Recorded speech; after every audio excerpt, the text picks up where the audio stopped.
மனதுருக்கமுள்ள தேவன் என்று சொல்லி. மார்க்கு சுவிசேஷம் 1ஆம் அதிகாரம் வசனம் 40 42 வரைக்கும் உள்ள வேத பகுதி. Book of Mark chapter 1 verses 40 through 42. அப்பொழுது குஷ்டரோகி ஒருவன் அவரிடத்தில் வந்து அவர் முன்பாக முழங்கால் படியிட்டு, உமக்கு சித்தமானால் என்னை சுத்தமாக்க உம்மால் ஆகும் என்று வேண்டிக் கொண்டான்.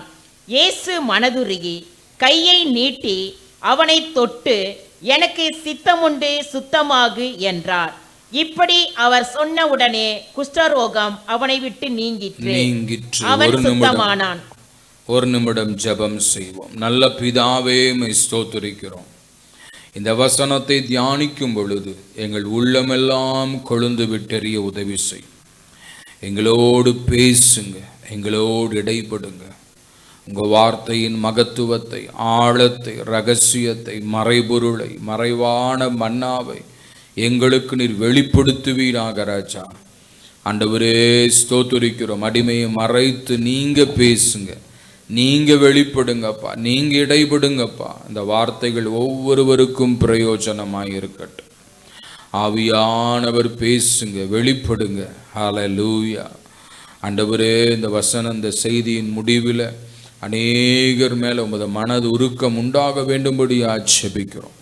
சுகத்தை, விடுதலை கொடுக்க வேண்டும்படியா ஜெபிக்கிறோம். இயேசுவின் நாமத்தில் ஜெபிக்கிறோம் நல்ல பிதாவே. ஆமேன், ஆமேன், ஹல்லேலூயா. இந்த வேத பகுதியை நான் வாசித்து கொண்டிருந்த பொழுது ஆண்டவர் இடைப்பட்ட ஒரு காரியத்தை உங்களோடு கூட நான் பகிர்ந்து கொள்ளப் போகிறேன். ஆக நீங்கள் கவனமாய் கவனிக்கும்படி உங்களை அன்பாய் கேட்டுக்கொள்கிறேன்.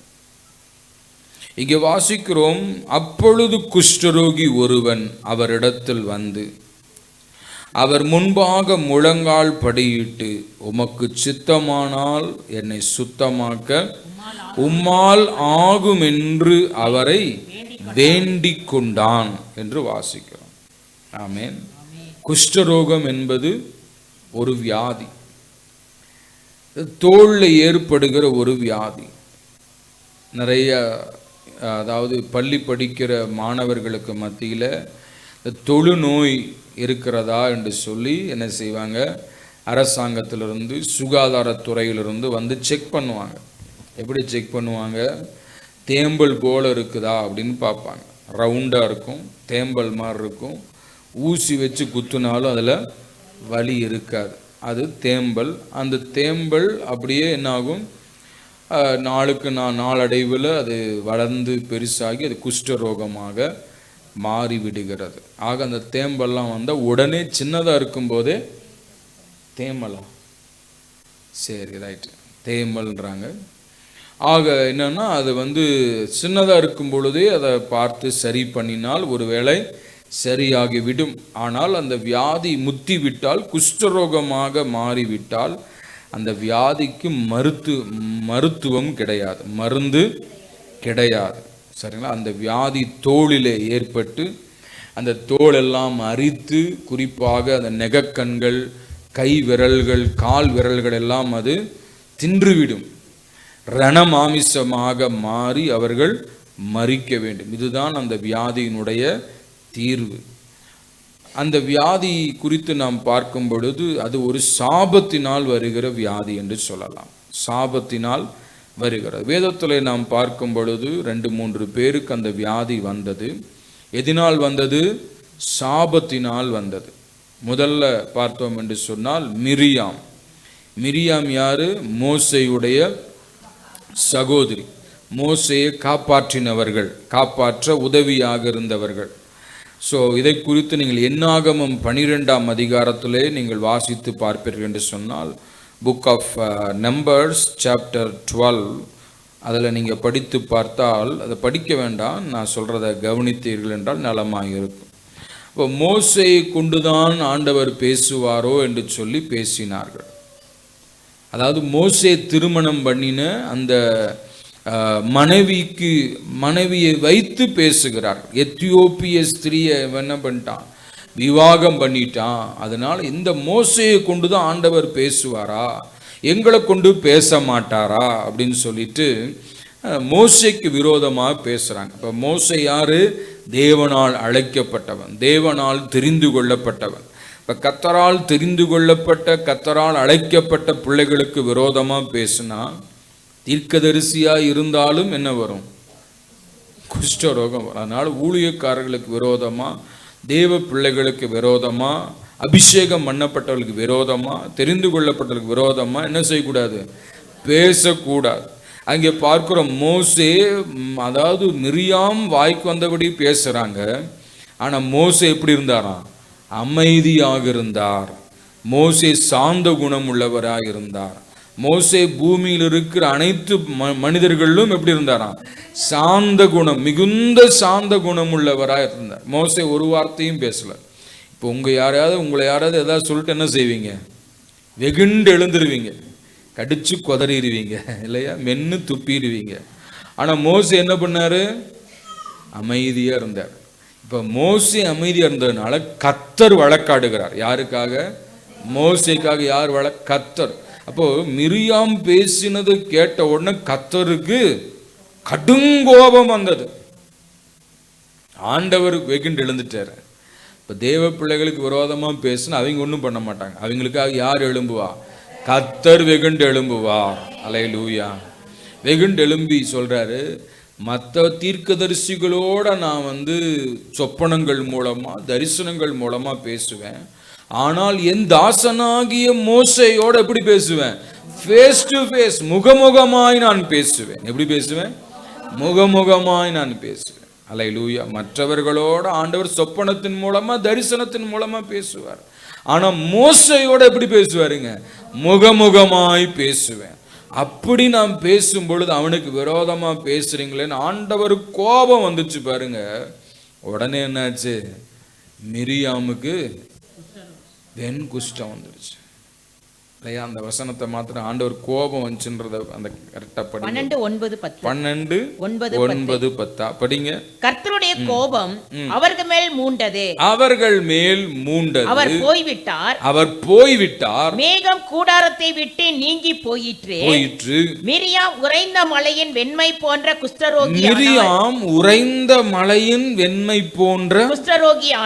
குஷ்டரோகியானாள். ஆரோன் மிரியாமை பார்த்தபோது அவள் குஷ்டரோகியாய் இருக்க கண்டான். போதும் பாருங்க, ஆண்டவர் பேசிட்டு போயிட்டாரு. ஆண்டவர் போனோன்னு என்னாச்சான்? என்ன வாசிச்சோம்? கர்த்தருடைய கோபம் அவர்கள் மேல் மூண்டது, அவர் போய்விட்டார். அப்புறம் மேகம் கூடாரத்தை விட்டு நீங்கி போயிற்று. மிரியாம் உறைந்த மலையின் வெண்மை போன்ற குஷ்டரோகியாக விரோதமா பேசிட்டு விட்டுட்டாங்க. ஆண்டவர் அதை டீல் பண்றாரு. அவர் போன உடனே என்னாச்சான்? நல்லா இருந்த சரீரத்துல உறைந்த மழையை போல வெண் குஷ்டம் உண்டாயிருச்சு. உடம்ப பார்க்கறா, என்னாச்சு? குஷ்டம். யாரு? ஆரோன் பார்க்கறாரு, குஷ்டம். குஷ்டரோகியான பிரமாணம் என்ன சொல்லுகிறது? லேவி ராகமத்தில் எத்தனாம் அதிகாரம் அது? லேவி ராகமம் 13ஆம் அதிகாரம் 45-46 வசனத்தை படிங்க. லேவி ராகமம் 13ஆம் அதிகாரம் 45-46 ஆகிய வசனம். அந்த வியாதி உண்டாயிருக்கிற குஷ்டரோகி வஸ்திரம் வியாதி உண்டாயிருக்கிற குஷ்டரோகி வஸ்திரம் கிழிந்தவனாயும் தன் தலையை மூடாதவனாயும் இருந்து அவன் தன் தாடியை மூடிக்கொண்டு தீட்டு தீட்டு என்று சத்தமிட வேண்டும். அந்த வியாதி அவனில் இருக்கும் நாள் வரைக்கும் தீட்டுள்ளவனாக எண்ணப்பட கடவன். அவன் தீட்டுள்ளவனே, ஆகையால் அவன் தனியே குடியிருக்க வேண்டும். அவன் குடியிருப்பு பாளையத்துக்கு புறம்பே இருக்கு. இதுதான் பிரமாணம். சரிங்களா? என்ன பிரமாணம்? ஒருத்தனுக்கு அந்த வியாதி வந்துருச்சுன்னா அவன் என்ன செய்யக்கூடாது? நல்ல ட்ரெஸ் போடக்கூடாது. இப்ப நம்ம எல்லாம் நல்ல ட்ரெஸ் போட்டு வந்திருக்கிறோம். ஆனா அந்த வியாதி வந்தா என்ன செய்யக்கூடாது? அவன் நல்ல ட்ரெஸ் போடக்கூடாது, கிழிஞ்ச ட்ரெஸ் தான் போடணும். ரெண்டாவது அவன் என்ன செய்யணும்னா அவன் தலையை மூடிக்கொள்ள வேண்டும். தலைக்கு என்ன எல்லாம் வைக்கக்கூடாது, தலையை சீவக்கூடாது, பரட்ட தலையனா இருக்கணும். மூணாவது காரியம் என்னன்னா அவன் வாயை பொத்திட்டு அவன் இருக்கிற வழியா யாராவது போனா தீட்டுன்னு சொல்லணும். இந்த வழியில வராதீங்க, வந்த நீங்க தீட்டாயிருவீங்க அப்படின்னு கத்தணும். அடுத்தது நாலாவது காரியம் என்னன்னா அவன் ஊருக்குள்ள இருக்கக்கூடாது, வீட்டுக்குள்ள இருக்கக்கூடாது, அவன் பாளையத்துக்கு வெளியே தனியா குடியிருக்கணும். அவன்கிட்ட யாரும் போக மாட்டாங்க, பார்க்க மாட்டாங்க, பேச மாட்டாங்க, எதுவும் கொடுக்க மாட்டாங்க. அப்படி கொடுத்தா என்ன ஆகும், இவங்களுக்கு தீட்டாயிரும். அதனால இவங்க என்ன செய்ய மாட்டாங்க, போக மாட்டான். அந்த வியாதி அவன்ல இருக்கிற வரைக்கும் அவன் கஷ்டப்பட்டு அந்த வியாதியிலே மரித்து போக வேண்டிய, அதுதான் தீர்வு. அதனால இது ஒரு சாபத்தினால் வருகிற ஒரு வியாதி. ஆக என்ன செய்யக்கூடாதுங்க, நம்ம தேவ ஊழியர்களுக்கு விரோதமா பேசக்கூடாது. இப்போ அங்கே மோசே என்ன செய்கிறாரு, அந்த ஆரோன் அண்ணன் தம்பியா இருக்கிறதுனால ஆரோன் கெஞ்சுறாரு, தம்பி மோசே, அக்கா மிரியாம் வியாதிப்பட்டுட்டா, குஷ்டரோகி ஆயிட்டா, அவளுக்காக ஜபம் பண்ணு அப்படின்னு சொன்ன மோசே ஜபம் பண்ணார். ஆண்டவர் மோசேயின் ஜபத்தை கேட்டார், மிரியாமை சுகப்படுத்தினார். அல்லேலூயா. இருந்தாலும் 7 நாள் அவளை பாளையத்துக்கு புறம்பே வச்சு. ஒரு பிள்ளையினுடைய முகத்துல அப்பா காரி துப்புனா அந்த பிள்ளை 7 நாள் தீட்டு. அதை போல ஆண்டவர் என்ன செஞ்சாரு, துப்புனதுக்கு அடையாளமா 7 நாள் பாளையத்துக்கு புறம்பே இருந்து. அதுக்கப்புறம் தான் அந்த வியாதி நல்லாகி சுத்தம் பண்ணி எல்லாம் என்ன செய்யறாங்க, திரும்ப அந்த பாளையத்தில் சேர்க்கப்பட்டார்கள். அது ஒரு சாபத்தினால் வருகிற வியாதி, பாவத்தினால் வருகிற வியாதி. அதை ஆண்டவர் தான் மாற்ற முடியும். சரிங்களா? அடுத்தது இன்னொரு இடத்துல ஒருத்தனுக்கு வியாதி வந்துச்சு. அவன் யாருன்னு சொன்னா கேயாசி. யாருங்க? கேயாசி. இந்த கேயாசி என்ன பண்ணா அப்படின்னா பொய் சொன்னான். யார் இடத்துல பொய் சொன்னா? தேவ மனுஷனிடத்துல பொய் சொன்னான். எதுக்காக சொன்னான்? பொருளை அபகரிக்கிறதுக்காக பொய் சொன்னான். அப்ப ரெண்டாவது காரியம் பாருங்க, திருடுறதுனால குஷ்டரோகம் வரும். தேவ சமூகத்துல பொய் சொல்றதுனால குஷ்டரோகம் வரும்.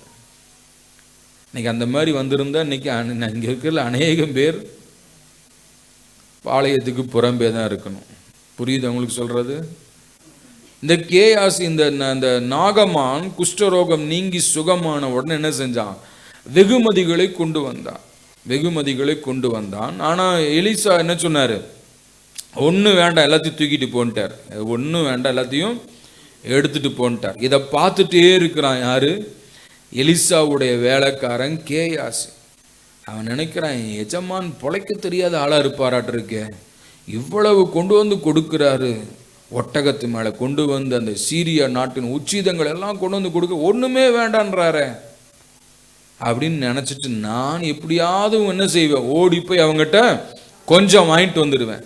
அவன் என்ன பண்ணுறான் பாருங்க, பின்னாடியே ஓடி போய் பொய் சொல்கிறான். என்ன பொய் சொல்கிறான்? ஐயா நாகமான், இந்த மாதிரி நீங்கள் புறப்பட்ட உடனே என் எஜமான்கிட்ட விருந்தாளிகள் வந்துட்டாங்க, அதனால அவங்களுக்கு கொடுப்பதற்கு ஒன்றும் இல்லை, என் எஜமான அனுப்பிச்சு 1 தாளந்து வெள்ளியும் 2 மாற்று வஸ்திரத்தையும் வாங்கிட்டு வர சொன்னார். என்ன சொல்றான்? 1 தாளந்து வெள்ளி 2 மாற்று வஸ்திரம், இதுதான் கேட்டான். ஆனா அந்த நாகமான் என்ன செஞ்ச, 2 தாளந்து வெள்ளி 10 மாற்று வஸ்திரங்களை கொடுத்து 2 வேலைக்காரங்கிட்ட கொடுத்து அனுப்புறேன், இந்தா கொண்டு போய் வீட்டு வரை கொடுத்துட்டு வா. வீட்டுக்கிட்ட வந்த உடனே என்ன செய்யறான்? அவங்க கையிலேருந்து இவன் வாங்கி எல்லாத்தையும் கொண்டு போய் வீட்டுக்குள்ள வச்சுட்டு முன்னாடி போய் யார் முன்னாடி நிற்கிறான்? எலிசா முன்னாடி நிற்கிறான். எதுவுமே செய்யாத மாதிரி. சில பேர் அப்படி எல்லா தப்பும் பண்ணிட்டு நல்லவன் மாதிரி வந்து நிற்பாங்க நடுவூட்டில். அவனை கேட்குறாரு, எங்கப்பா போயிட்டு வர? எங்கேயும் போல இங்கே தான் இருக்கிறேன். எங்கேயும் போல இங்கே தான் இருந்தேன். துணிகரமான பொய். சிலர் அப்படி தானே பொய் சொல்கிறோம். எங்கேயும் போல இங்கே தான் இருந்தேன். ஆனால் போகிறது எங்கே? ஊர் சுத்த, தப்பு பண்ண. ஆக தேவ பிள்ளையே கவனிக்கிறீங்களா? இருக்கீங்களா? புரியுதா சொல்றது? ஆமேன். அப்ப நடந்தது என்ன? அவன் பொய் சொன்னா. எலிசா கேட்கிறாரு, ஏப்பா அவங்கிட்ட பின்னாடியே ஓடுனிய பொருளை வாங்குறதுக்கு, என் ஆவி உங்கூட வரலையா? எப்படி இப்படி உன்னால துணிகரமா பொய் சொல்ல முடியுது? அவனை விட்ட குஷ்டம் உன்னை பிடிக்கிட்டுன்னாரு. அதே மாதிரி என்னாச்சுங்க, குஷ்ட ரோகம் பிடிச்சிருச்சு. யாருக்கு? கேயாசி. அவனுக்கு கடைசி வரைக்கும் என்ன செய்யல, அந்த வியாதி குணமாகவே, குஷ்டரோகியாகவே மரித்தான். அதே போல இன்னொரு இடத்துல படிக்கிறோம், உசியான்ற ஒரு ராஜா. யாருங்க? உசியா, கிரேட் பில்டர். 52 வருஷம் அரசாண்டவன். அவனுக்கு அநேக காரியங்களை ஆண்டவர் வாய்க்க பண்ணினார். அவன் கொஞ்சம் செல்வாக்கு பெருகும் பொழுது, வசதி பெருகும் பொழுது, அவனுக்கு அதிகாரம் பெருகும் பொழுது, ஒரு பெரிய மனுஷனான உடனே என்னாச்சு, அவனுக்கு கொஞ்சம் பெருமை வந்துருச்சு. ஆசாரியன் பலி செலுத்த வேண்டிய அந்த தூபம் காண்பிக்க வேண்டிய அந்த வேலையை என்ன செஞ்சான், இவன் காண்பிக்கிறான், தூபம் காண்பிக்கிறான். அப்ப ஆசாரியர்கள் வந்து சொல்றாங்க, எப்பா இது உனக்கு நீ செய்ய வேண்டிய வேலை இல்லை. இன்னைக்கு சில பேர் என்ன செய்யறாங்க, அழைப்பு இல்லை, அபிஷேகம் இல்லை, ஆனா ஞானஸ்நானம் கொடுக்குறாங்க. அழைப்பு இல்லை, அபிஷேகம் இல்லை, ஆனா திருவிருந்து கொடுக்குறாங்க. அழைப்பு இல்லை, அபிஷேகம் இல்லை, ஆனா தலைமலை கை வச்சு ஜெபம் பண்றாங்க. அதெல்லாம் அழைப்பு இருந்தா தான் செய்யணும். அதற்கென்று அழைக்கப்பட்ட அந்த அழைப்பு, ஒருவன் ஆரோனை போட அழைக்கப்படாவிட்டால் அந்த கனமான ஊழியத்தினை செய்ய முடியாது, தானா ஏற்படுத்த முடியாது. ஆமென். ஒரு இடத்துல ஒரு வீட்டுக்கு நான் போயிருந்தேன். அந்த வீட்டில் அந்த சகோதரி சொன்னாங்க, நாங்கள் ஒரு புது கார் வாங்கியிருக்கிறோம் பாஸ்டர். ரொம்ப சந்தோஷம். நாங்களே ஜெபம் பண்ணிட்டோம், நாங்களே பாஸ்டர். நாங்கள் சந்தோஷங்க. ஒரு 5 வருஷம் கூட அந்த கார் இல்லை, அந்த கார் எங்களை விட்டு போயிடுச்சு.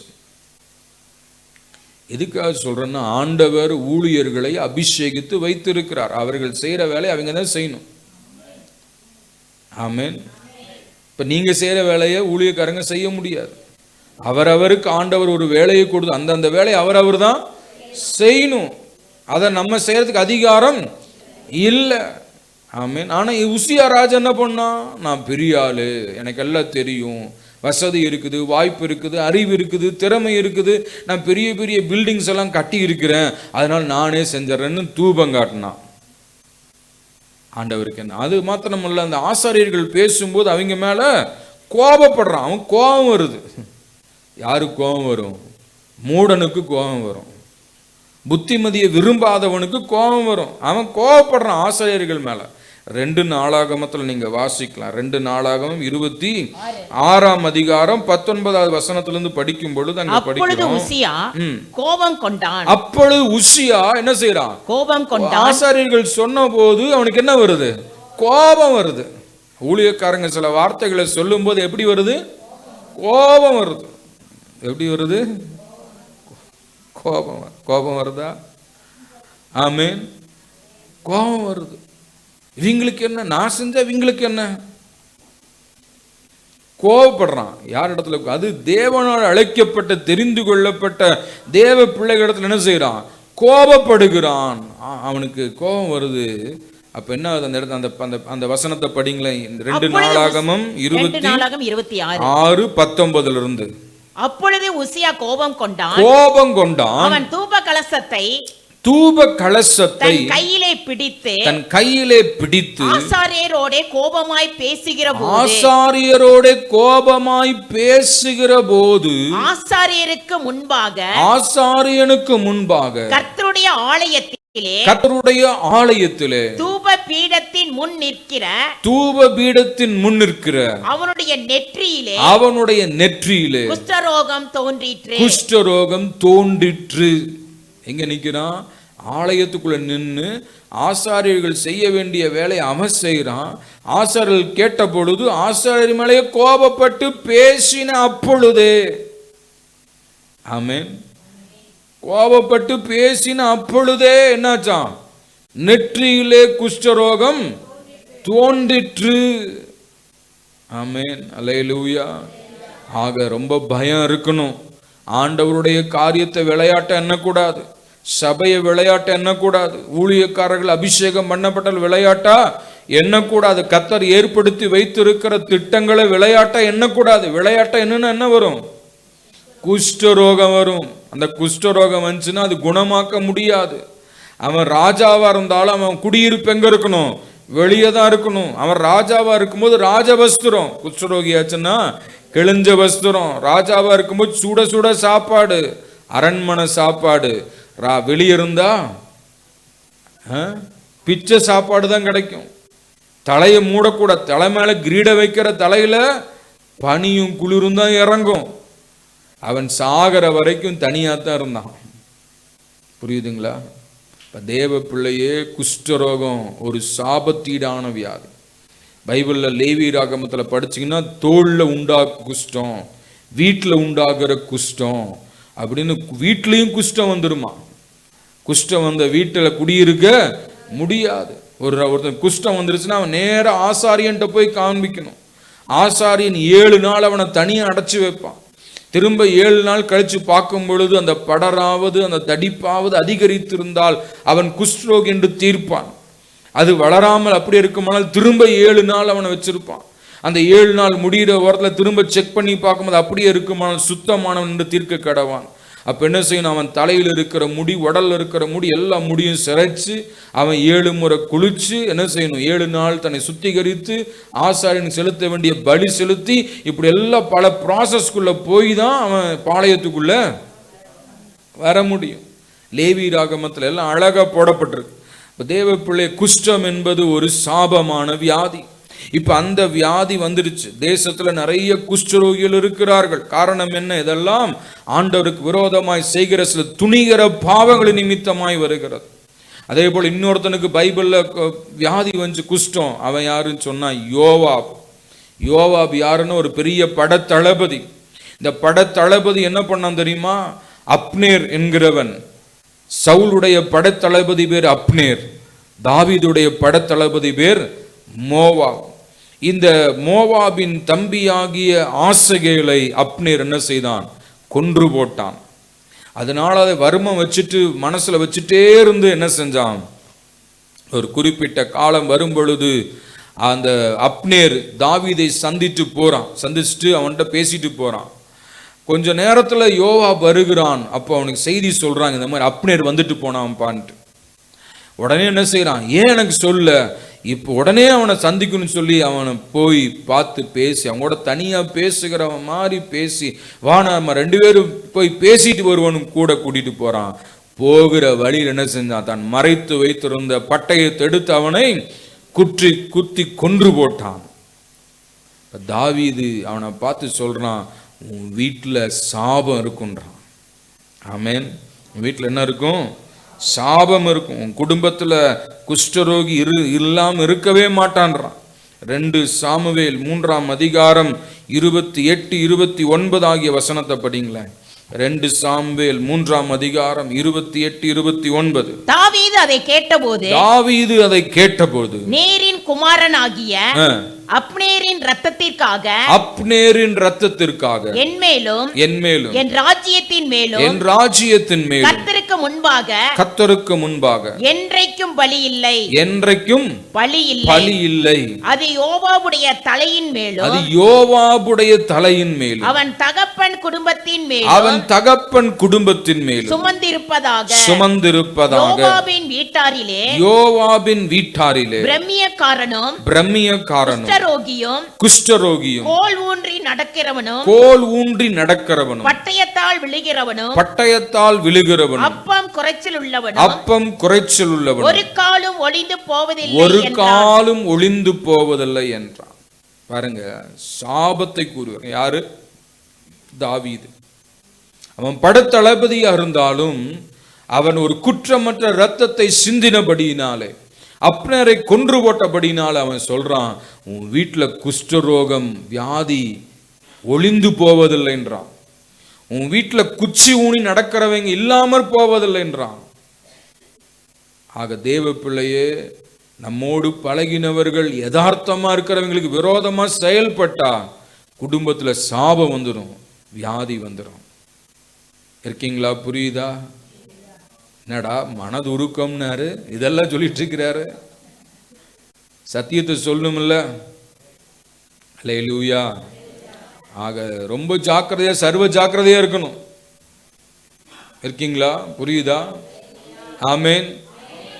சத்தியத்தை அறிவீர்கள், சத்தியம் உங்களை விடுதலை. இதெல்லாம் ஆண்டவர் எச்சரிப்பாக நமக்கு எழுதி வைத்திருக்கிறார். இந்த மாதிரிலாம் செஞ்சாங்க, அதனால அவங்க பலவீனப்பட்டு போனாங்க, வியாதி வந்துருச்சு, கஷ்டம் வந்துருச்சு, நம்ம செய்யக்கூடாது என்பதற்காகத்தான் ஆண்டவர் எழுதி இருக்கிறார். ஆமென். அந்த காலத்தில் நிறைய குஷ்டரோகிகள் இருந்தாங்க, இப்பவும் இருக்கிறாங்க. ஆகியது தேவனுடைய காரியங்களிலே விளையாட்டாக இருக்கும் பொழுது இப்படிப்பட்ட வியாதி கஷ்டங்கள் வரும். அந்த வியாதிகள் வந்தால் அதிலிருந்து குணமாக்கி கொள்ள முடியாது, அந்த வியாதியிலே மடிந்து போக வேண்டும். ஆக தேவ பிள்ளை, ஒரு சாபத்தீடான வியாதி. இப்படிப்பட்ட வியாதி உண்டாயிருந்த ஒருவன் இயேசு கிறிஸ்துவின் காலத்திலே ஒருவன் அநேகர் வாழ்ந்து கொண்டிருந்தார்கள். அதிலே ஒருவன் என்ன செய்யறான் பாருங்க. அப்பொழுது குஷ்டரோகி ஒருவன் அவரிடத்தில் வந்து, ஆமென், அந்த குஷ்டரோக வியாதி வந்துருச்சு, சாபம் வந்துருச்சு, கஷ்டம் வந்துருச்சு, என்ன செய்யணும் சொல்லுங்க? அதுல இருந்து ஒரு விடுதலை பெற வேண்டுமானால் எங்க வரணும்? இயேசுவிடத்துல வர வேண்டும். அல்லேலூயா. அவர் சொல்றார், என்னிடத்தில் வருகிறவனை ஒரு காலம் நான் புறம்பே தள்ளுவதில்லை. ஆமென். ஒரு தப்பு பண்ணியாச்சா, ஒரு கஷ்டம் ஆண்டவர் உணர்த்துறாரா, உடனே என்ன செய்யணும்? திருந்திரணும். திருந்தலன்னா அவ்வளவுதான், கழுத்துக்கு பட்டயம் வரும். நான் செத்தாலு சாகிறேன்னா நரகத்துக்கு தான் போகணும், நித்திய நரகம். அங்கே போய் ஐயோ ஐயோ ஐயோன்னு இருக்கும் பொழுது தான் தெரியும், ஐயோ நான் மனம் திரும்பாம போயிட்டனே, ஒரு சின்ன காரியத்தை நான் ஒப்புரவாகாம போயிட்டனே. ஆமென். விசுவாசிகள் என்று பெயர், ஆனால் விச ஊசிகளா இருக்க கூடாது. யாவரோடு ஐக்கியமா இருக்கணும், மன மகிழ்ச்சியா இருக்கணும். வேதத்துல படிக்கிறோம், பரிசுத்தனாகிய ஆரோன்னு படிக்கிறோம். ஆரோனுக்கு மாத்திரம்தான் பைபிள் என்ன போடப்பட்டிருக்கு? பரிசுத்தனாகிய ஆரோன். என்ன சொல்லப்பட்டிருக்கு? எல்லாரும் சொல்லுங்க, பரிசுத்தனாகிய ஆரோன். சொல்லாதவங்களாம் சொல்லுங்க, கர்த்தருடைய பரிசுத்தனாகிய ஆரோன். ஏன் சொல்லப்பட்டிருக்கு தெரியுமா? அவன் சகோதரன் மோசேயை பார்த்த பொழுது ஆரோன் உள்ளம் மகிழ்ந்தது. அல்லேலூயா. அப்போ உங்க சகோதரர்கள் சகோதரிகளை பார்க்கும்போது உள்ள மகிழுதா? வந்துட்டான் இவ, வந்துட்டான் நினைச்சிங்கன்னு என்ன பரிசுத்தன்னு பட்டம். அதே போல ஒரு விசுவாசியை பார்க்கும் பொழுது அவர்களை தங்களிலும் மேலானவர்களாக என்ன வேண்டும்? கணம் பண்றல் ஒருவருக்கு ஒருவர் முந்திக் கொள்ள வேண்டும். ஒரு விசுவாசி மற்ற விசுவாசியை பார்க்கும் பொழுது என்ன செய்யணும்? முகத்தை திருப்பி பார்க்காத மாதிரி போக கூடாது. பிரதர் ஸ்தோத்திரம், சிஸ்டர் சிஸ்டர்களை பார்க்கும் பொழுது சிஸ்டர் கர்த்தருக்கு ஸ்தோத்திரம், சகோதரர்கள் பார்க்கும் பொழுது ஸ்தோத்திரம். அதுக்கு தான் சர்ச்சு முடிஞ்ச உடனே ஒரு நபர் ஒரு 10 பேருக்காவது கை கொடுத்து வாழ்த்தி கடந்து போங்கன்றோம். எதுக்காக? ஒரு சகோதர ஐக்கியம், சகோதர சிநேகம். ஆகவே சின்ன சின்ன விஷயங்கள், இந்த சின்ன சின்ன விஷயங்களை நம்ம உண்மையா இருந்தா ஆண்டவர் நம்மை ஆசீர்வதிப்பார். அல்லேலூயா. ஆமென். யாரும் பெரியவங்க கிடையாது, யாரும் சின்னவங்க கிடையாது, இல்லையா? ஆண்டவர் எல்லாரையும் அழைத்தார், அழைத்தவங்க எல்லாரும் கூலி கொடுத்தார். சிலர் 9 மணிக்கு அழைத்தார், சிலர் 11 மணிக்கு அழைத்தார், சிலர் 2 மணிக்கு அழைத்தார். 9 மணிக்கு அழைச்சா வந்து சொல்றான், ஏயா எனக்கும் அவன் கூலி ஒரே கூலி, 2 மணிக்கு வந்தவனுக்கு ஒரே. ஆண்டவர் சொல்ல, அது ஏன் இஷ்டன்றார். உன்னை கூப்பிடும்போது உனக்கு என்ன சொன்னேன்? கூலி கொடுக்குறேன்னு சொன்னேன். அவனை கூப்பிடும் போதும் அதே தான் சொன்னேன். ஆக கூலி கொடுக்கறது என்னை சார்ந்தது, உனக்கு என்ன கொடுத்தனோ அந்த வேலையை நீ செய்யிட்டார். ஹல்லேலூயா. இருக்கீங்களா? புரியுதா? ஆமென். ஹல்லேலூயா. Praise God. ஆக இந்த குஷ்டரோகி ஒருவன், குஷ்டரோகத்தினால் நிரம்பின ஒருவன். இந்த குஷ்டரோக சம்பவத்தை குறித்து 3 பகுதிகளில் படிக்கிறோம். மத்தேயு 8ஆம் அதிகாரம் 2-4, லூக்கா 5ஆம் அதிகாரம் 12-14, மார்க்கு தான் படித்தோம். மார்க்கில், மத்தேயுலையும் வாசிக்கிறோம், லூக்காலையும் வாசிக்கிறோம். இங்கே இந்த 2 பகுதிகளில் மத்தேயுலையும் மார்க்லையும் படிக்கும்போது குஷ்டரோகி ஒருவன் அப்படின்னு படிக்கிறோம். ஆனால் லூக்கால வாசிக்கும் போது குஷ்டரோகத்தினால் நிரம்பின ஒருவன் படிக்கிறோம். என்ன வித்தியாசம்? குஷ்டரோகி ஒருவன் அப்படின்னா ஏதோ வியாதி வந்து கொஞ்ச நாள் ஆயிருக்கு, சில நாட்கள் சில மாதங்கள் ஆயிருக்கு. ஆனா அங்க லூக்கால படிக்கும் பொழுது குஷ்டரோகத்தினால் நிரம்பின ஒருவன் அப்படின்னு என்னாச்சு, வியாதி முத்தி போச்சு. ஆரம்ப ஸ்டேஜா இருந்தா என்ன செய்யலாம், சரி, வியாதி முத்தி போச்சு. வியாதி என்னாச்சுங்க, முத்திருச்சு. இந்த வியாதி முத்துனா மருந்து கிடையாது இல்லையா, மஞ்சக்காமாலை ஆரம்பத்திலே பார்த்தா சுகப்படுத்தல, முத்தி போச்சுன்னு என்ன ஆகும். அந்த மாதிரி குஷ்டரோகத்தினால் நிரம்பின ஒருவன், ஃப்ரம் டாப் டு பாட்டம் எல்லா பகுதியும் என்னாச்சு, கெட்டு போச்சு, அழுகிட்டு இருக்கு, ரணமாமிசமா இருக்கு, தொட்டா புண்ணு ரத்தம் வருது. அந்த மாதிரியா கெட்டு போன ஒரு வாழ்க்கை, கெட்டு போன ஒரு சரீரம். சாப்பிட்டு பல நாளாச்சு, குளிச்சு பல நாளாச்சு, ஏன்னா கை விரலெல்லாம் எங்களுக்கு இருக்காது. ஆக இப்படிப்பட்ட வியாதியினால் நிரம்பின ஒருவன் என்ன செய்தானா, இயேசுவை கண்டு, அல்லேலூயா, யாரை கண்டு, இயேசுவை கண்டு அவரிடத்துல வந்து அவர் முன்பாக முழங்கால் படியிட்டு, அல்லேலூயா, அவரை கண்டு அவரிடத்துல ஓடி வந்து அவர் முன்பதாக முழங்கால் படியிட்டு, பிரைஸ் காட், ஆமென். இப்ப யாரா இருந்தாலும், எப்பேற்பட்ட வியாதி நிரம்பினவனாய் இருந்தாலும், எப்பேற்பட்ட குஷ்டரோகியா இருந்தாலும், எப்பேற்பட்ட பலவீனம் உள்ளவனாய் இருந்தாலும், இயேசுவிடத்துல வருவதற்கு தடை ஏதும் இல்லை. அல்லேலூயா. anyone can come to Jesus. அல்லேலூயா. ஆகவேதான் சொல்கிற, வருத்தப்பட்டு பாரம் சுமக்கிறவர்களே நீங்கள் எல்லாரும் என்னிடத்தில் வாருங்கள், எல்லாரும் வாருங்கள், நான் உங்களுக்கு இளைப்பாறுதல் தர. அப்ப இந்த குஷ்டரோகத்தினால் நிரம்பின ஒருவன், அவனுக்குள்ள நிறைய குஷ்டரோகி இருந்தாங்க, எல்லாரும் இயேசுவை பார்த்தாங்க, ஆனா யாருக்கும் அவரிடத்துல வரணுன்ற எண்ணம் தோணவில்லை. ஆனால் இவன் ஒருவனுக்கு மாத்திரம் எண்ணம் வந்தது, நான் இயேசுவிடத்திலே போவேன். அல்லேலூயா, அல்லேலூயா. அநேகர் இருக்கிறார்கள், அவர்களுக்கு இயேசுவிடத்துல வரணுன்ற எண்ணம் இல்லை. இந்த வியாதியிலே மறிச்சிடலாம், வியாதி முத்தி போச்சு, இனி எனக்கு எங்க சுகம் கிடைக்க போகுது, இனி எனக்கு எங்க விடுதலை கிடைக்க போகுது, இனி எனக்கு எங்க அற்புதம் நடக்க போகிறது என்று இப்படியே தங்கள் வாழ்க்கையை போக்கிக் கொண்டிருக்கிற மக்கள் இருக்கிறார்கள். ஆனால் அப்படி முத்தின நிலைமையில கூட இயேசுவிடத்துல போனால் எனக்கு விடுதலை உண்டு என்று நம்பி வருகிறவர்களுக்கு எத்தனை வருஷமானாலும் விடுதலை உண்டு. அல்லேலூயா. 40 வயதுக்கு மேற்பட்டவன் சப்பானியா இருந்தவனுக்கு சுகத்தை கொடுத்தவர், 38 வருஷமாய் பெதஸ்தா குளத்தினருகே படுத்திருந்தவனுக்கு சுகத்தை கொடுத்தவர், 18 வருடமாய் நிமிர முடியாத அந்த கூனியை நிமிர்த்தின ஆண்டவர், 12 வருடமாக பெரும்பாடுள்ள ஸ்திரீக்கு சுகத்தை கொடுத்த ஆண்டவர். எத்தனை வருட வியாதியா இருந்தாலும், எத்தனை வருட பிரச்சனையா இருந்தாலும், இயேசுவிடத்துல வரும் பொழுது தீர்வு உண்டு, பதில் உண்டு, விடுதலை உண்டு, சுகம் உண்டு. ஏனென்றால் இயேசு பரிகாரியாய் இருக்கிறார். அல்லேலூயா. என்ன பிரச்சனைனாலும் சரி, கடனா, வியாதியா, சமாதானம் இல்லையா, ஆமீன், குழந்தை பாக்கியம் இல்லையா, திருமணம் ஆகலையா, தோல்வியா, நஷ்டமா, வியாபாரத்துல வளர்ச்சி இல்லையா, முன்னேற்றம் இல்லையா, சம்பாதிக்கிறதெல்லாம் பொத்தலான பையிலே போடுகிறது போல எல்லாம் போகிறதா, எதுவாயிருந்தாலும் யார் இடத்துல வர வேண்டும், இயேசுவிடத்துல வர வேண்டும். அல்லேலூயா. இயேசு பரிகாரியாய் இருக்கிறார், இயேசு விடுதலை கொடுக்கிறவராய் இருக்கிறார். தேடி வந்த மனிதர்களின் தேவைகளை சந்தித்து தினம் தினம் அற்புதம் செய்கிறவராய் இருக்கிறார். இயேசு கிறிஸ்து ஒரு நாளும் காக்க வைக்கிறவர் அல்ல, இயேசு கிறிஸ்து ஒரு நாளும் புறம்பே தள்ளுகிறவர் அல்ல, இயேசு கிறிஸ்து இது என்னால் முடியாது என்று சொல்லுகிற தேவன் அல்ல. அல்லேலூயா. டாக்டருங்க பார்த்து எழுதி கொடுத்துருவாங்க, நீ வேற ஆஸ்பத்திரிக்கு போய் பாருப்பா, ஸ்பெஷலிஸ்ட பாருப்பான்றாங்க. ஆனா இயேசுவே ஸ்பெஷலிஸ்டா இருக்கிறாருங்க. அவர் புறம்பே தள்ளுகிற தேவன் அல்ல. ஆமென்.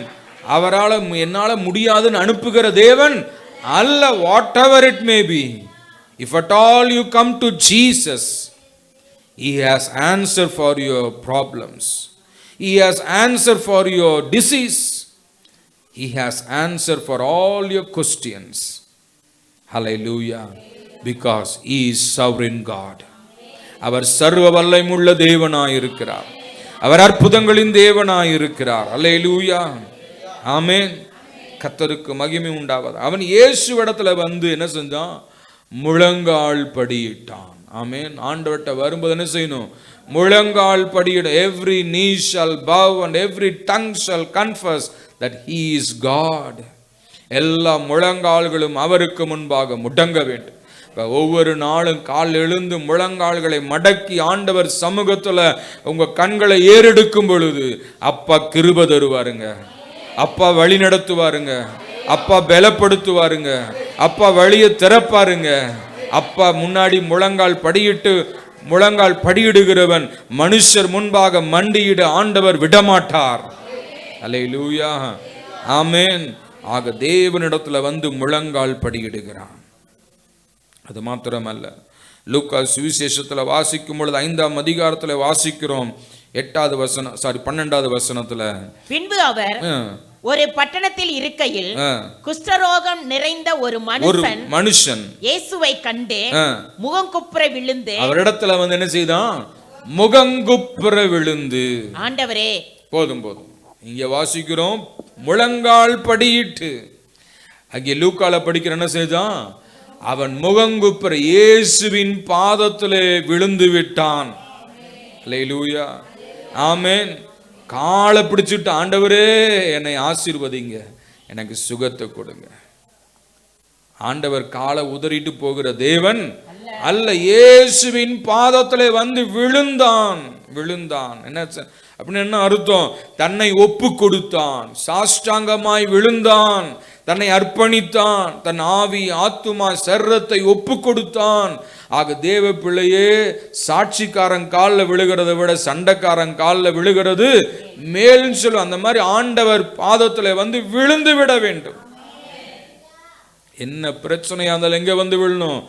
ஆண்டவர் பாதத்தில் வந்து விழ வேண்டும். ஆமென். அவன் வந்து விழுந்து விட்டான். தேவ பிள்ளை அவன் என்ன நினைக்கல, அதாவது நான் பட்டணத்துக்கு வெளியே இருக்க வேண்டியவன், உள்ள வரக்கூடாதுன்னு நினைக்கல. ஆமென். நான் வந்த தீட்டு அப்படின்னு நினைக்கல. அவன் என்ன செஞ்சான் பாருங்க, அவனுக்கு தேவை சுகம். அதனால எதையும் பொருட்படுத்தல, யார் என்ன சொல்லுவாங்கன்னு நினைக்கல. அவனுடைய ஃபோக்கஸ் எல்லாம் எது மேல இருந்தது? இயேசுவின் மேல் இருந்தது, அவர் தருகிற சுகத்தின் மேல் இருந்தது. அவன் வாழ வேண்டும் என்று நினைத்தான். ஆகவே வாழ வேண்டும் என்று விரும்புகிறவர்கள், பரலோகம் போக வேண்டும் என்று விரும்புகிறவர்கள், உங்க ஃபோக்கஸ் யார் மேலையும் இருக்கக்கூடாது. ஆமீன். வேலையின் மேலேயோ காசின் மேலேயோ அல்லது நான் போனால் என்ன சொல்லுவார்கள் என்றோ உறவினர்கள் மேலேயோ யார் மேலே என்ன செய்யக்கூடாது? இருக்கக்கூடாது. உங்க ஃபோக்கஸ் யார் மேல இருக்கணும்? இயேசுவின் மேல் இருக்க வேண்டும். அல்லேலூயா, ஆமென். அவன் இயேசுவை சந்திப்பதற்காக தடைகளை தாண்டி வந்தான். ஞாயிற்றுக்கிழமை ஆலயத்துக்கு போலான்னு அன்னைக்கு தான் காலையிலேயே நேரத்திலேயே 2 பேர் பத்திரிக்கை தூக்கிட்டு வந்துடுவாங்க, கல்யாண பத்திரிக்கை. சனிக்கிழமையே ஃபோன் பண்ணி, நாளைக்கு நாங்கள் வந்துடுறோம், சாப்பாடாக்கி வைங்க. எதுவும் தடைப்படுத்தக்கூடாது. அல்லேலூயா, ஆமென். ஆராதனைக்கு முக்கியத்துவம் கொடு. தேவ சமூகத்தில் வந்து முழங்கால் படியிட்டு பாருங்க. தேவ சமூகத்தில் வந்து தாழ விழுந்து பணிந்து கொள்ளுங்கள். அல்லேலூயா, ஆமென். அங்கே வாசிக்கிறோம், மத்தேயுல படிங்க. மத்தேயு 8ஆம் அதிகாரம். டைம் ஆயிற்றுக்கு, சீக்கிரமாக முடிக்க விரும்புகிறேன். Praise God. மத்தேயு. குஷ்டரோகி ஒருவன் வந்து அவரை பணிந்து என்ன செய்தான்? பணிந்து கொண்டான், பணிந்தான், முழங்கால் படியிட்டான், பாதத்தில் முகங்குப்புற விழுந்தான். விழுந்தவன் என்ன செய்யறான் பாருங்க, ஆண்டவர்கிட்ட கேட்கிறான். என்ன செய்யறான் பாருங்க, ஆண்டவரே உமக்கு சித்தமானால் என்னை சுத்தமாக்க உம்மால் ஆகும் என்றான். அவரை வேண்டிக் கொண்டான் என்று படிக்கிறோம். ஆமென். மார்க்கில் படிக்கும் பொழுது 1ஆம் அதிகாரத்தில் உம்மால் ஆகும் என்று வேண்டிக் கொண்டான். He pleaded that Lord you can heal my disease. அவன் தேவ சமூகத்திலே பணிந்து கொண்டான், முழங்கால் படியிட்டான், தாழ முகங்குப்புற விழுந்து அப்படியே இருக்கல, என்ன செய்தான்? வேண்டிக் கொண்டான். வேண்டிக் கொண்டான். ஆண்டவர் சமூகத்தில் வந்து என்ன செய்யணும்? வேண்டுதல் செய்ய வேண்டும், ஜெபிக்கணும். அல்லேலூயா. ஆண்டவர் சமூகத்தில் சும்மா அப்படியே நின்று பராக்கு பார்த்துட்டு இருக்கக்கூடாது. எத்தனை லைட் எரியுது, எத்தனை ஃபேன் ஓடுது, யார் யார் வந்திருக்கிறா, என்ன ஆச்சுன்னு பராக்கு பார்த்துட்டு இருக்கக்கூடாது. ஆண்டவர் சமூகத்தில் என்ன செய்யணும்? வேண்டுதல் செய்யும். இப்போ கல்யாணத்துக்கு போறீங்க, சாப்பாடு போடுறாங்க, என்ன செய்யணும்? சாப்பிடணும். வேடிக்கை பார்த்து யார் வரா, எங்கே போடுறா, அவங்களுக்கு என்ன வைக்கிறேன், எங்களுக்கு என்ன வைக்கிறாங்கன்னா பந்தி முடிஞ்சிடும், எல்லாம் எந்திரிச்சிருவாங்க. நீங்கள் என்ன செய்யும்? உங்களையும் எழுப்பி விட்டுருவாங்க, சாப்பிட முடியாது. ஆமென். ஆக தேவ பிள்ளையே வேண்டுதல் செய்யணும், ஆண்டவர்கிட்ட ஜெபிக்கணும். அதுக்கு தான் ஆராதனை நேரங்கள், பாடலின் நேரங்கள், அறிவிப்பின் நேரங்கள் எல்லாம் எதுக்காக? வேண்டுதல் செய்கிறதற்காகத்தான். ஆமென். நீங்க ஆண்டவரை துதியுங்க, நிரப்பப்படணும், விடுதலை பெறணும். அப்படின்னா நாங்கள் ஆடாமல் அசையாமல் வாய் திறவாமல் நிற்போம். அப்படின்னா எங்க ஆண்டவர் ஆசீர்வதிப்பார். யோசிச்சு பாருங்க. அல்லேலூயா. ஆக தேவ பிள்ளையை என்ன செய்யணும்? வேண்டுதல் செய்யணும். எனக்கு ஆண்டவர்கிட்ட கேட்கணும், அப்பா இந்த காரியத்தை என் வாழ்க்கையில செய்யுங்கப்பா, செய்யுங்கப்பா, செய்யுங்கப்பா. கேளுங்கள் கேளுங்கள் கேட்டுக்கொண்டே இருங்க மாதிரி என்ன செய்யணும்? ஆண்டவர்கிட்ட கேட்டுட்டே இருக்கணும். until and unless we receive from God, we should not stop. Keep on asking God. Hallelujah. அவர் பாதத்திலே விழுந்து விட்டான், மண்டியிட்டான், பணிந்து கொண்டான், வேண்டுகிறான். ஆண்டவரே உதவி செய், உதவி செய், உதவி செய். சில நேரம் ஒரு மொபைல் வாங்குற வரைக்கும் விடுறதில்ல. போராடி அங்கே கிடைக்குமா, அங்கே கிடைக்குமா, லோன் கிடைக்குமா, பஜாஜில் கிடைக்குமா, HDFCயில் கிடைக்குமா, எதில் கிடைக்கும், வாங்கிடுறோம். அந்த மாதிரி ஆண்டவர் சமூகத்தை என்ன செய்யணும்? விடாமல் பிடித்து கொள்ள வேண்டும், உறுதியாய் பற்றி கொள்ள வேண்டும். ஆண்டவரே இந்த காரியத்தை செய்யுங்கப்பா, எனக்கு ஒரு விடுதலையை கொடுங்கப்பா, எனக்கு ஒரு ஆசீர்வாதத்தை கொடுங்கப்பா, எனக்கு ஒரு உயர்வை கொடுங்கப்பா, எனக்கு ஒரு மீட்பை கொடுங்கப்பா. நான் இன்னும் வளரணும், கிருபையில பெருகணும், அபிஷேகத்தில் பெருகணும், வசனத்தில் பெருகணும். உலக பிரகாரமான காரியத்தை கேட்கறத விட ஆண்டவருக்குரிய காரியத்தை கேளுங்க. அல்லேலூயா. ஆண்டவர்கிட்ட நான் தான் கேட்குறேன், ஆண்டவரே teach me your scripture Lord. உங்களோட வசனத்தை கற்றுக் கொடுங்கப்பா, உங்களோட வசனத்தை சொல்லி கொடுங்கப்பா. ஆமென். ஆண்டவர் ஒவ்வொரு நாளும் கற்றுத்தரு, ஒவ்வொரு நாளும் பிரசங்கம். வெள்ளிக்கிழமை பிரசங்கம், சனிக்கிழமை பிரசங்கம், ஞாயிற்றுக்கிழமை பிரசங்கம், திங்கக்கிழமை, ஒவ்வொரு நாளும் புது புது சத்தியங்கள் தான். அரைச்ச மாவு அரைக்கிறதே இல்லை. ஆமென். ஆண்டவர் வழி நடத்துகிறார். அதுக்கு என்ன செய்யணும்? இன்புட் போடணும், படிக்கணும், ஜெபிக்கணும், பாதத்தில் வீற்றிருக்கணும். எனக்கு பாஸ்டமாக இதே தான் வேலை. பைபிளை படிக்கிறது, ஜெபம் பண்ணுறது, பிரசங்கம் பண்ணுறது. அல்லேலூயா. எவ்வளோ பெரிய பாக்கியம் தெரியுங்களா? ஆமென். அல்லேலூயா. தேவப்பிள்ளை எத்தனையோ பேர் ஆசீர்வதிக்கப்படுகிறார்கள், எத்தனையோ பேர் தொடப்படுகிறார்கள், எத்தனையோ பேர் விடுதலை பெறுகிறார்கள். ஆக தேவப்பிள்ளை அவன் பாதத்தில் விழுந்து பணிந்து மன்றாடுகிறான். அப்ப என்னாச்சு பாருங்க, இயேசு மனதுருகினார். He moved with compassion. அவர் மனதுருகணுங்க, நம்ம பார்த்து அவர் மனதுருகணுங்க.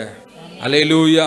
நம்முடைய ஜெபத்தை கேட்டு அவர் மனதுருகணுங்க, நம்முடைய அர்ப்பணிப்பை பார்த்து அவர் மனதுருகணுங்க. ஐயோ என் பிள்ளை, என் பையன், என்னுடைய மகள் என்ன தங்க என்ன அதாவது அவங்கள தங்களை தாழ்த்தி என் சமூகத்தில் வீழ்ந்து கிடக்கிறாங்களே, ஆண்டவர் மனதுருக வேண்டும். அல்லேலூயா. நம்ம திமிர் எடுத்து அலைஞ்ச ஆண்டவர் மனதுருக மாட்டார். நொறுங்குண்ட இருதயத்தோட நறுங்குண்ட ஆவியோட அவர் சமூகத்தில் தாழ விழுந்து கிடக்கும் பொழுது மனதுருகுகிற ஒரு ஆண்டவர். அல்லேலூயா. இரக்கமுள்ள ஒரு ஆண்டவர், இரக்கத்தில் ஐஸ்வர்யமுள்ள ஒரு ஆண்டவர், மனதுருகுகிற ஒரு ஆண்டவர். ஆண்டவர் மோசேக்கு தன்னை வெளிப்படுத்தும் பொழுது என்ன சொல்றாரு?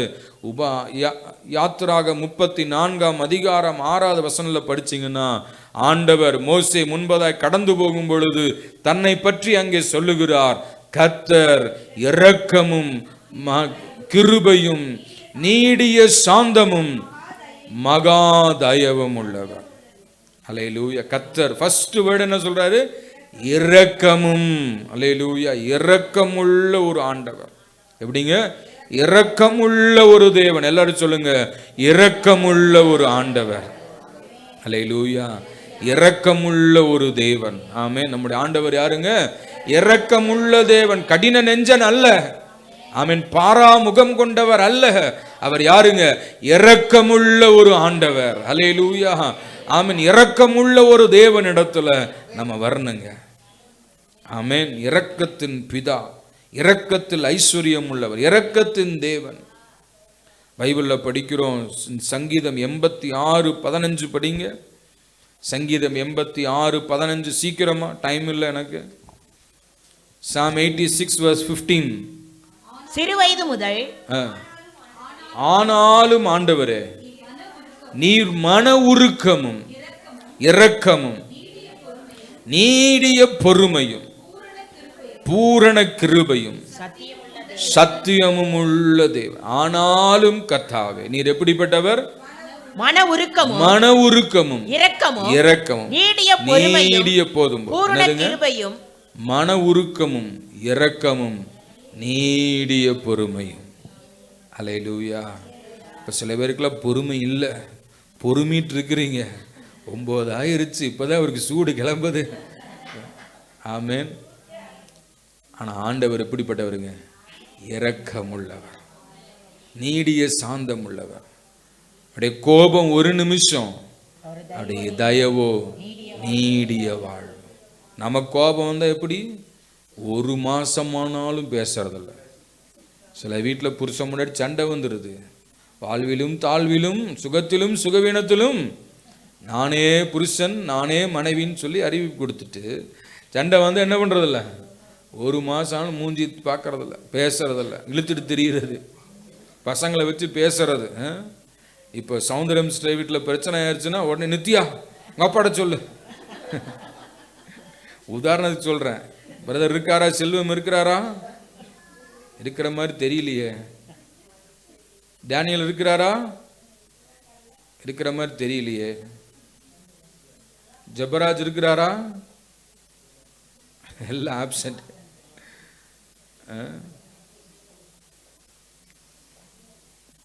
பாருங்க, எதுக்கு சொல்ல வந்தேன்? பிள்ளைங்களை வச்சு மீடியேட்டர். சாப்பாடாக்கி வச்சு உங்க அப்பா போட்டு தின்னுங்க சொல்ல. ஆனா ஆண்டவர் எப்படிப்பட்டவர்? நீடிய பொறுமை இரக்கம் உள்ளவர். அல்லேலூயா, ஆமென். அவர் மனதுருகினார். அவர் மனதுருகி என்ன செஞ்சாரு? கரம் நீட்டி அவனை தொட்டார். இதுக்கு முன்னாடி யார் தொட்டாலும் தீட்டு. அவனுக்குள்ள இருக்கிற தீட்டு இவங்களுக்குள்ள வந்துடும். இவங்க 7 நாள் வெளியே இருக்கணும், அப்புறம் சரைக்கணும், சுத்திகரிக்கணும், அப்புறம் பலி அப்புறம் தான் உள்ள போக முடியும். ஆனா பாருங்க, இயேசு மனதுருகி கையை நீட்டி அவனை தொட்டார். ஹல்லேலூயா, ஹல்லேலூயா. மனதிறக்கமுடைய ஒரு ஆண்டவர், மன உருக்கமுடைய ஒரு ஆண்டவர். ஹல்லேலூயா, ஆமென். கர்த்தர் தொட்டாரு. பாருங்க என்னாச்சுங்க? இயேசு மனதுருகி கையை நீட்டி அவனை தொட்டு எனக்கு சித்தம் உண்டு சுத்தமாக என்றார். இப்படி அவர் சொன்ன உடனே குஷ்டரோகம் அவனை விட்டு நீங்கிற்று.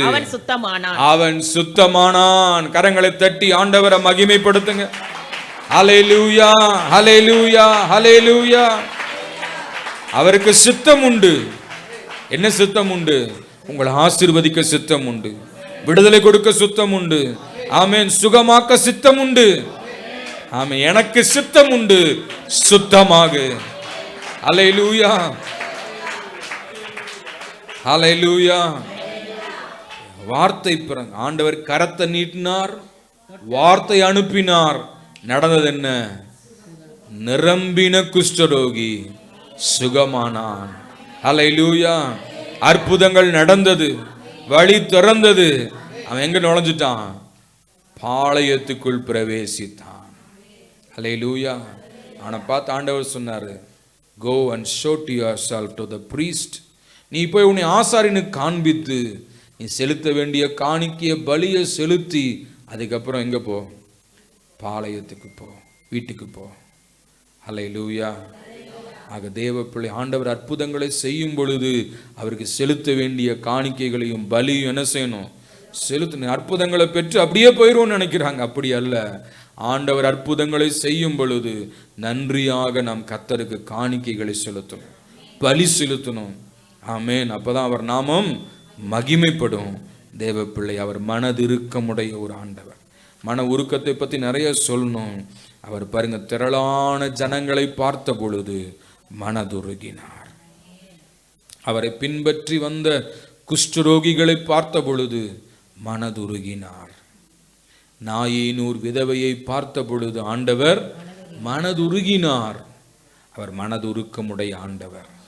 தேவப்பிள்ளை, உள்ள நிலைமையோடு நம்மை ஆண்டவர் பாதத்தில் ஒப்பு கொடுத்து, ஆண்டவரே எனக்கு இறங்கும் என்றால் அவர் இறங்குகிறவர், குணமாக்குகிறவர், விடுதலை கொடுக்கிறவர்.